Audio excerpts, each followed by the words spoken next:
complications and injuries, including some hospitalizations, of which I had no information about on reports. So I would ask all of these folks, did you report this to the police? And unilaterally the answer was no.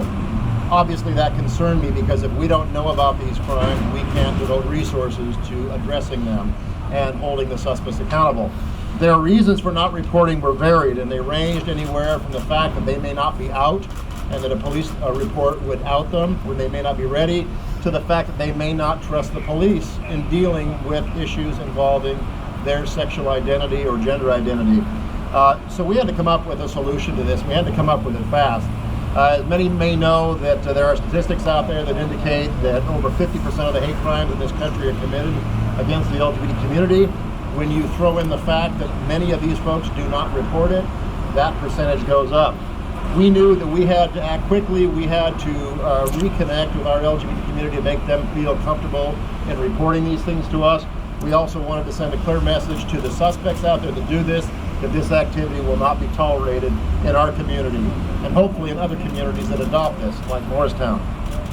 Within several months, we came up with the symbolism, which is the rainbow shield, which we had trademarked, letting these victims know, and the suspects, that the businesses and organizations that place these decals at their entrance are a place where victims can go in, the police will be called for them, and they'll be allowed to wait there until the police arrive. This program has worked very well in Seattle, and within several weeks of launching it in May of 2015, we began to get phone calls from outside the city of Seattle and outside the state of Washington and outside the country. Japanese national television called us, sent a film crew out, and broadcast this issue to 40 million Japanese citizens. When I asked the producer on why on earth they would want to spend the money to send a film crew from Tokyo to Seattle, especially to address gay and lesbian issues, which I never recalled hearing a Japanese person talk about, the producer indicated, look, we don't talk about this in this country, and it's time to have that conversation.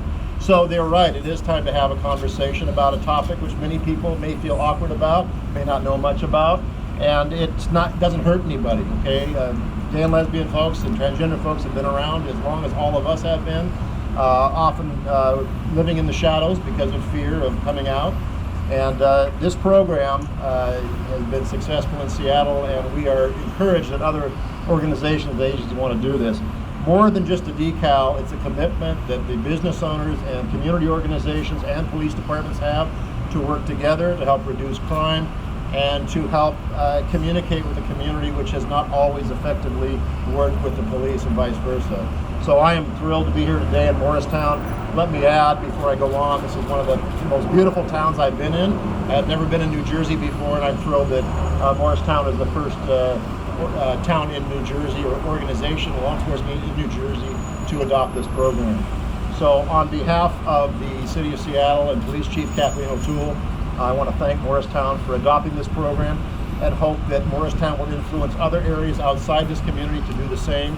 And thank you for helping making Morristown a safer place to live.